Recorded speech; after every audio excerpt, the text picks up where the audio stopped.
Hi, my name is David Evans, and welcome to today's Minute in the Word. Deuteronomy 31:19 says, "Now therefore write ye this song, and teach it to the children of Israel. Put it in their mouths, that this song may be a testimony for me against the children of Israel." This verse takes place after the children of Israel have spent about 40 years in the desert. They are now in the land of Horeb, getting ready to cross the Jordan River into the Promised Land. God and Moses have been having a talk, and God has informed Moses that he will not be entering into the Promised Land, and that his life would soon be over. But before Moses dies, God has a few things that he wants Moses to tell the children of Israel about the time they've spent in the desert and how they've learned to love God with all of their heart. See, God tells Moses that when he dies, these people will rise up, and they're going to go whoring after the gods of the strangers of the land. And they're going to provoke me, and they're going to break the covenant that I have made with them. Then God gives Moses an odd request. He says, "Write ye this song." Now, God gives Moses the words to this song, but between God and Moses, they create a theme song that God says, "I want you to sing when you enter into the Promised Land." Now, the question is why? Why does God want the children of Israel to have a theme song and for them to sing it as they enter into the Promised Land? But between God and Moses, they do, and can you picture it? The children of Israel crossing down the banks of the Jordan and across on dry land and into the Promised Land that's flowing with milk and honey.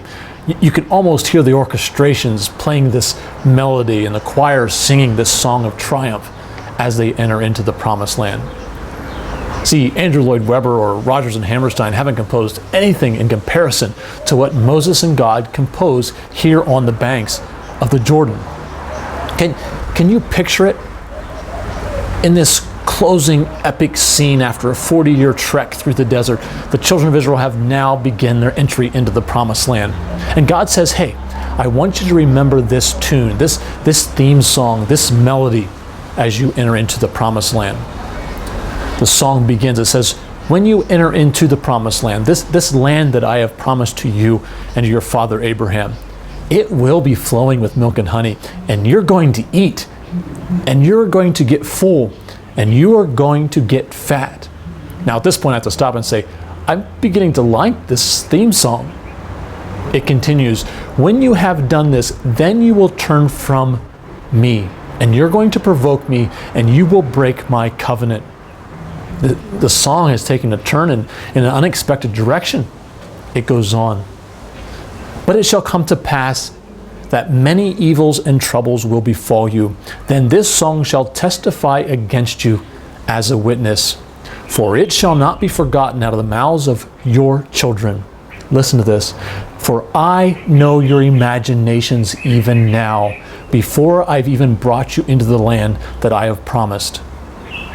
See, as human beings, we have this desire for a life of ease and plenty.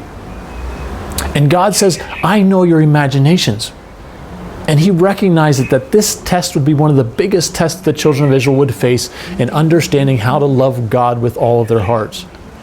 See, this test is almost identical to one of the first tests that the children of Israel faced when they were coming out of Egypt.